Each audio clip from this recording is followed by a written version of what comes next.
The tribunal of silence. The chamber was too white. Human eyes noticed it immediately. The way the light erased shadows. The way the floor reflected faces until no one could look down without seeing themselves kneeling. The Galactic Empire called it a hall of judgment. Humans would have called it a display case. 7 women knelt in a perfect line at the center of the chamber. Magnetic restraint bands locked around their waists anchored them to the floor, not because they were dangerous in this position, but because the Empire wanted them to feel small. Cold vapor hissed softly around their knees, a theatrical touch designed to evoke submission. It failed. Admiral Helena Voss stared straight ahead, silver hair matted with dried blood, spine rigid despite the torn remnants of her Navy dress uniform. She had once commanded 3 carrier groups and broken a siege without firing the first shot. The Empire's records labeled her disruptive naval asset 1. Beside her knelt General Mara Kincaid, ground forces. Green combat armor cracked and scorched, one sleeve torn away entirely. She had stayed behind on Orpheus 9 to ensure civilian evacuation routes remained open, fighting until her ammunition ran dry. The Empire listed her as population interference specialist. Commander Elise Ramon, cyberwarfare architect, wore a dark undersuit still faintly glowing with disabled neural links. She had collapsed an Imperial AI lattice by exploiting a recursive pride algorithm. The Empire had never forgiven that humiliation. Next was Governor Strategist Lu 1, Planetary Defense Coordinator. No armor, no rank insignia, only a simple tactical coat ripped at the shoulder.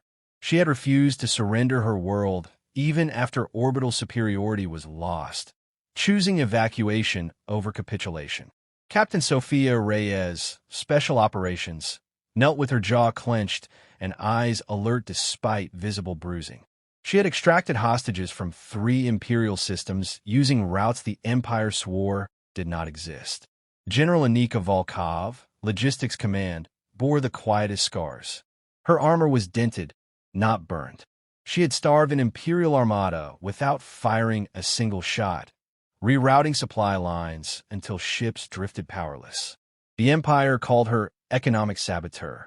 At the end of the line knelt the youngest, Commander Aisha Noor, barely 36. Strategic doctrine. The woman who had turned a losing border war into a deadlock so absolute the Empire had sued for ceasefire talks. Her gray armor was torn at the thigh, blood-dried black along the seam. Her eyes were steady. Above them, the tribunal watched. 3 alien judges sat behind a pristine white dais elevated like a throne. Red-scaled, slit-eyed, draped in ceremonial robes etched with star sigils. Holographic glyphs floated behind them, symbols of authority, conquest, order. One of the judges leaned forward, talons resting lightly on the surface. 7 representatives of humanity. It intoned, voice translated into flawless human standard. You are detained under Imperial Accord 17. Destabilization of galactic harmony. No response. Another judge tilted its head. Your species will be informed. Compliance will ensure your continued survival. Still silence. This was unexpected. The Empire understood fear. It understood screaming, pleading, bargaining. It understood defiance shouted in rage. It did not understand quiet. A judge gestured, and an image filled the chamber. Star maps, burning colonies, casualty tallies. Your actions have resulted in unacceptable loss. You will serve as leverage to restore balance. Admiral Voss lifted her head slightly. Not enough to challenge, just enough to meet the judge's eyes. Balance, she said softly. It was the first human word spoken. The judges stiffened. One sneered. You find this humorous? No, Voss replied. I find it familiar. The Empire's interrogators had warned them. Do not allow speeches. Do not allow symbolism. Crush morale early. So the lead judge raised a hand. Silence. You are not here to speak. You are here to be seen. The restraint field pulsed once. An electric reminder of power. None of the women cried out. Kincaid's jaw tightened. Nur exhaled slowly, deliberately. The tribunal concluded swiftly. There was no verdict to render. The decision had been made before the women ever entered the chamber. Transmit the declaration, the judge ordered. All human governments will receive notice. These commanders remain in imperial custody pending compliance. As guards moved forward, one paused. Its gaze lingered on Commander Noor. "You are young," it said, almost curious. "Your species values potential. Consider cooperation." Noor looked up then, fully, eyes sharp despite the bruises. "You should consider something too," she said calmly. The guard hesitated. "What?" "That every minute we're here," Noor replied, "humanity is counting." The guard recoiled as if struck. The women were led away through white corridors that swallowed sound. Behind them, the tribunal resumed its quiet confidence. Across the stars, encrypted imperial transmissions burst into human space. On Earth, on Mars, on stations and colonies that had never fully trusted peace, alarms chimed. Not military, not civilian, but recognition. 7 names appeared on screens. 7 faces. 7 commanders kneeling. No speeches followed. No panic. Only a single phrase passed from fleet to fleet, whispered in command rooms, and etched into readiness logs. They took our commanders. And across human space, something ancient, disciplined, and terrible began to wake. Humanity does not negotiate hostages. The Imperial Declaration arrived in every human system at once. It was efficient, clean, cold. A single data packet, stamped with the Galactic Empire's sigil, translated automatically into all recognized human languages. It listed violations, cited accords humanity had never signed, and ended with an expectation. Compliance pending further instruction.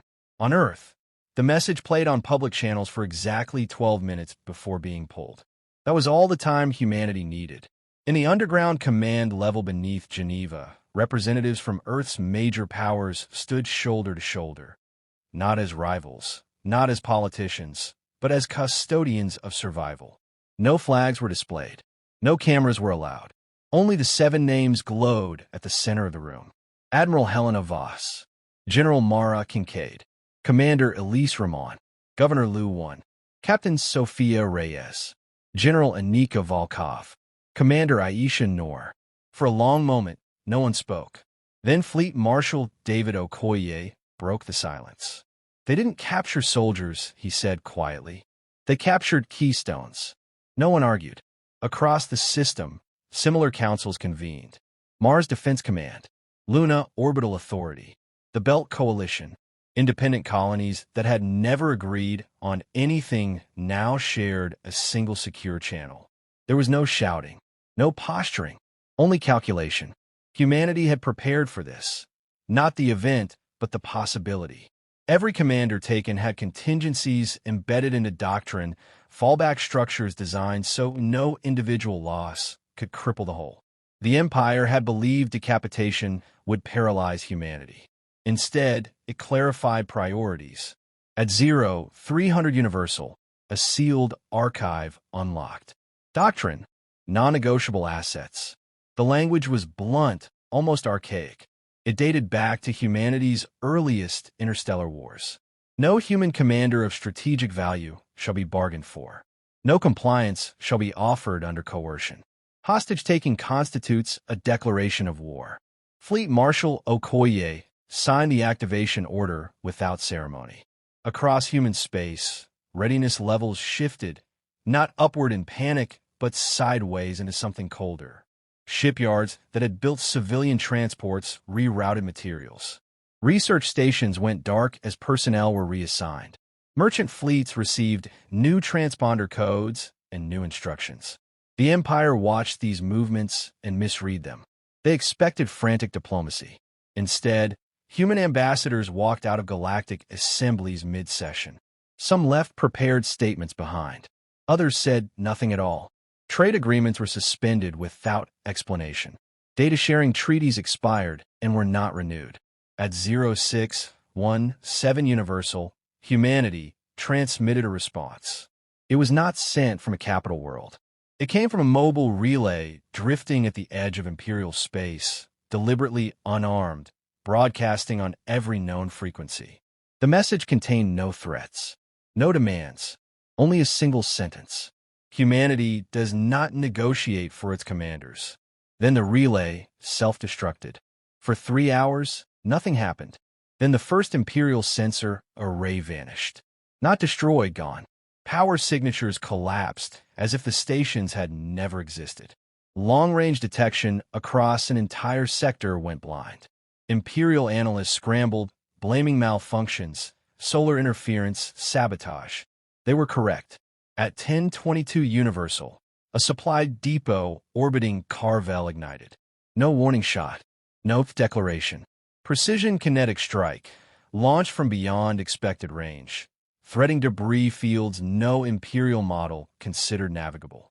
At 10:35, 3 communication relays failed simultaneously, each collapse cascading into surrounding systems. Imperial fleets began losing contact with one another. Still, the Empire laughed. Raids, an Imperial admiral sneered during a council briefing. Symbolic resistance. Then reports arrived, too fast, too organized. A patrol fleet entered an empty system and did not return. Border defenses powered down without explanation. Navigation beacons began feeding false data, funneling Imperial ships into dead zones. The pattern was wrong. This was not desperation. This was execution. Human commanders recognized it immediately. The strikes bore signatures, tactical preferences, timing rhythms, spatial choices. They're fighting like Voss, someone murmured in a darkened command room. No, another corrected. They're fighting like all of them. Inside Imperial custody, the 7 women felt the shift before they heard it. Guards grew tense. Rotations changed. Interrogation schedules became erratic. The Empire had not told them war had begun, but fear leaked through discipline. Commander Aisha nor counted steps between cell transfers, noting deviations. General Volkov listened to the cadence of boots and smiled faintly when supply carts arrived late. "They've started," Reyes whispered during a brief corridor pause. Voss nodded once. "Good." In the tribunal chamber, far above, an Imperial judge received the latest report and frowned. "Human attacks are anticipatory," it said slowly. As if guided, another judge tapped its claws against the dais. "Impossible. Their commanders are contained." The first judge stared at the glowing casualty maps, at systems falling silent one by one. "Then explain," it said quietly, "why it feels like they know what we will do before we do it." The Empire had taken 7 human women to force obedience. Instead, they had drawn a line humanity had crossed only once before, when survival itself was questioned. And humanity had answered, not with words, but with war. 7 names, 7 fronts. The war acquired a name on the 4th day. Not from politicians, not from propagandists, from its soldiers. Operation Sevenfold. It appeared first as graffiti etched into the bulkhead of a carrier resupply bay, then as a handwritten note taped inside a cockpit, then as a header in after-action reports. By the time High Command acknowledged it, the name had already spread across every human front. 7 commanders, 7 directions of attack, 7 styles of war, unfolding simultaneously. The Galactic Empire had believed in centralized strength, massive fleets, rigid hierarchies, perfect obedience. Humanity answered with something more dangerous: adaptation. Each front mirrored the doctrine of one captured woman, not as tribute, but as continuation. In the Northern Spiral, Admiral Helena Voss's signature became unmistakable. Human fleets refused direct engagement, slipping through sensor gaps and striking from impossible angles. Imperial carriers found themselves surrounded without ever seeing an enemy. Blockades collapsed, not under fire, but under confusion, ships turning weapons on phantoms while human task forces dismantled support vessels with surgical precision. On the ground worlds, General Mara Kincaid's influence burned bright. Human forces never held territory longer than necessary. They evacuated civilians first, sabotaged infrastructure second, and vanished before Imperial counterattacks arrived. The Empire won cities that meant nothing and lost populations that meant everything. In the data sphere, Commander Elise Ramon's war unfolded in silence. Imperial AIs began arguing with themselves. Logistics programs misfiled critical shipments. Targeting systems hesitated, milliseconds too long, while recursive loops consumed processing power. The Empire blamed software decay, never realizing the algorithms were fighting pride, just as Ramon had once taught. Governor Liu Wen's doctrine guided the defense of human worlds. No dramatic last stands. No symbolic sacrifices.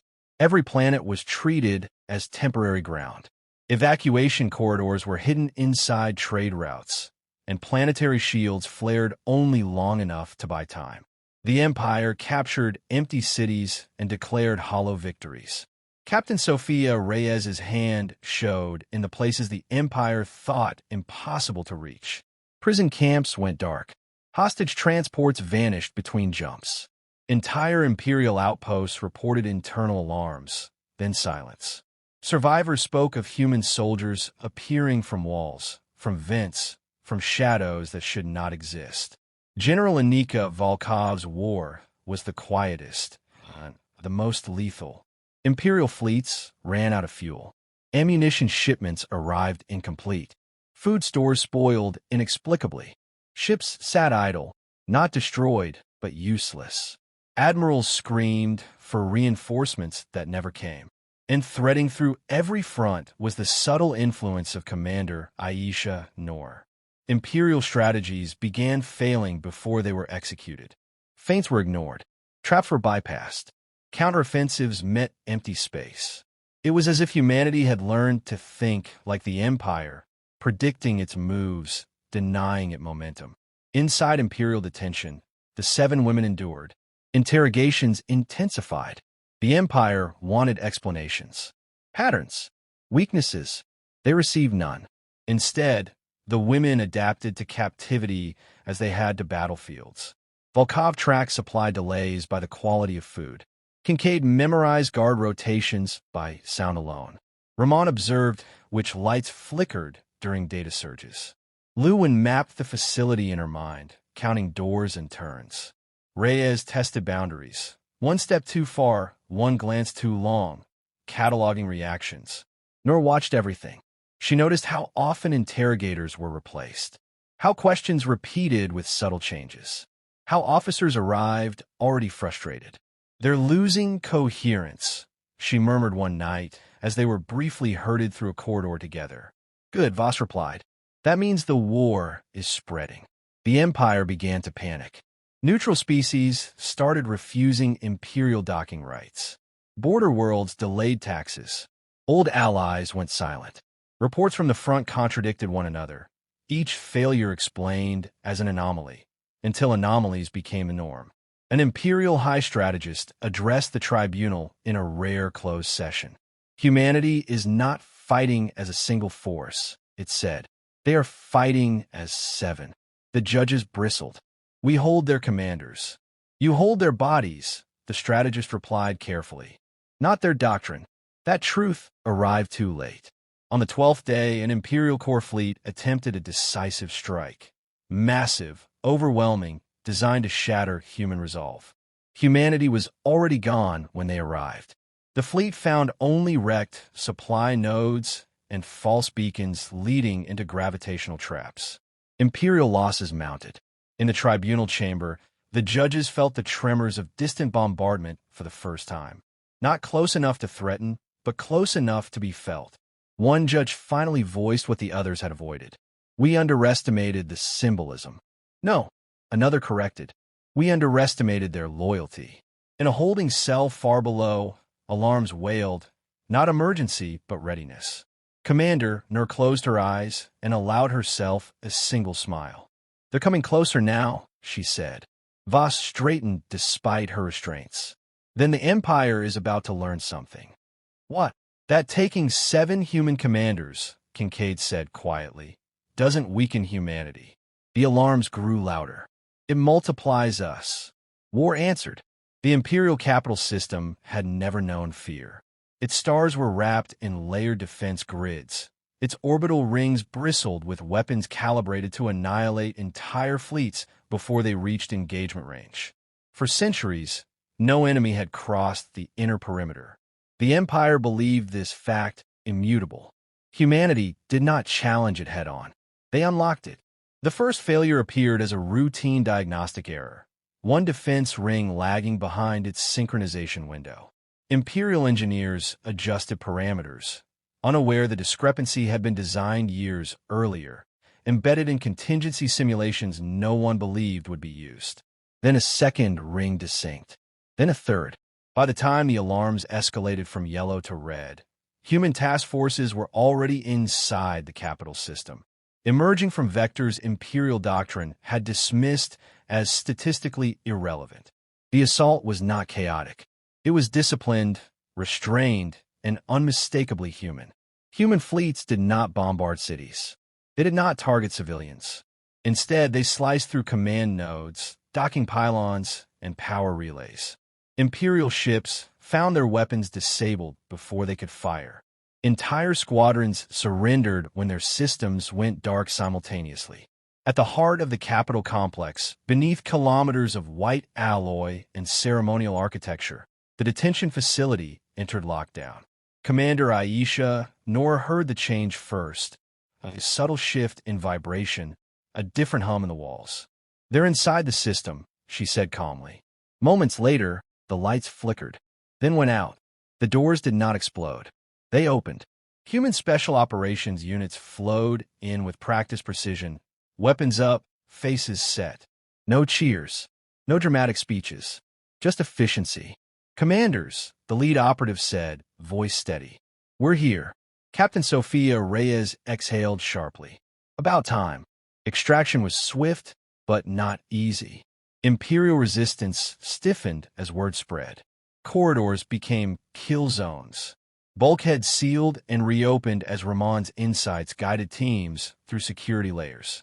Volkov redirected captured supply lines to power human armor.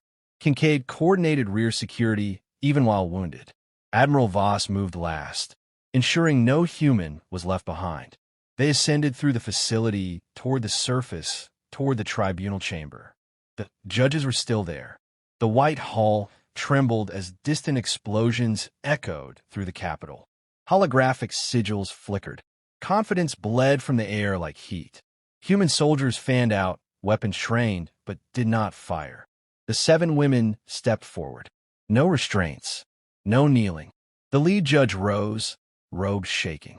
"You have violated." "Stop," Admiral Voss said. The word cut through the chamber like a blade. "You took us," she continued, voice calm but carrying. "You believed humanity would bargain." General Kincaid stepped beside her. "You believed fear would break us." Commander Ramon added, "You believed control equaled understanding." Governor Liu Wen's gaze swept the chamber. "You were wrong." Imperial guards hesitated, weapons half-raised. They looked to the judges for orders that did not come. Commander Nor stepped forward last. "This war," she said, "was not started by us." The judge swallowed. What do you want?" The question echoed, absurd and small. Captain Reyes laughed once, sharp and humorless. "You already know." Nor nodded. "We want our people. We want our space. And we want this to never happen again." Human command channels crackled as confirmation arrived. Imperial fleets across multiple sectors stood down. Allies defected openly. Supply chains collapsed. The Empire had lost. Admiral Voss delivered the terms, not as a threat, but as a statement of fact. "The 7 of us walk free. All human territories are recognized as sovereign. Hostage-taking is declared an act of war across all signatories. Violate this again, and we won't stop at retrieval." The judges looked at one another. They had no leverage left. "Agreed," the lead judge whispered. The word felt like a surrender. Human forces withdrew as methodically as they had arrived. No occupation, no parade, no vengeance. The galaxy watched in stunned silence as humanity ended the war it had won. The 7 commanders returned home to a civilization that did not cheer wildly, but stood straighter. Children learned their names. Soldiers studied their doctrines. Allies learned a new rule of survival. And in the halls of alien power, a quiet truth settled like law. Humanity does not negotiate its commanders. Humanity answers coercion with unity. And if you take what they refuse to abandon, they will come.